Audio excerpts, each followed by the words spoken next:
exhibit on display at the Wise Earth Science Museum. Emily's checking it out, and she's in Menasha. Morning, Em. Good morning. We are exploring Touching the Earth. This exhibit is inside the museum, which is actually located on the campus of the University of Wisconsin-Fox Valley. Joanne Klusendorf is here with me to tell me a little bit more.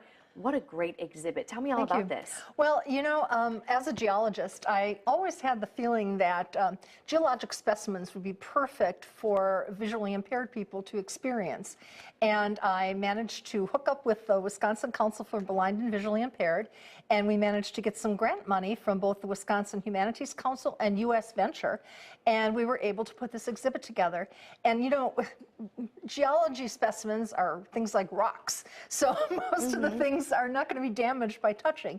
And because the visually impaired need to have that kind of tactile sensation when they experience something like this, geology was perfect for it. What do you have in your hands? Well, right here I have a Braille manual. It's actually two-sided, and it is a fantastic implement here for the blind to go through the exhibit and be able to learn exactly what they're touching, what they're feeling. The exhibit text is actually written in such a way so that it talks about how you feel the specimen, not what you look to see.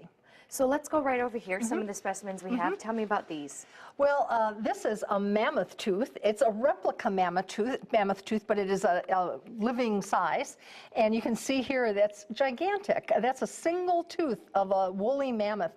And you can feel how it's got this flat surface for chewing, just the same way that a horse tooth is. And horses eat grass and hay and things like that. Well, that's what mammoths ate. They actually ate grass in front of the glaciers during the last ice age. And this? And this is a mastodon tooth. We actually had two different kinds of elephants living in Wisconsin during the last ice age, the mammoth and the mastodon. And the mastodon, you can easily feel how different the texture is in the teeth. And that's because these guys ate branches and such in the forest, whereas these ate grass, so they needed different kinds of teeth to do it. Why do you think it's important to have these specimens out, not behind glass, for people? Well, if you're visually impaired, a museum is not a very pleasant place to go because you can't touch anything.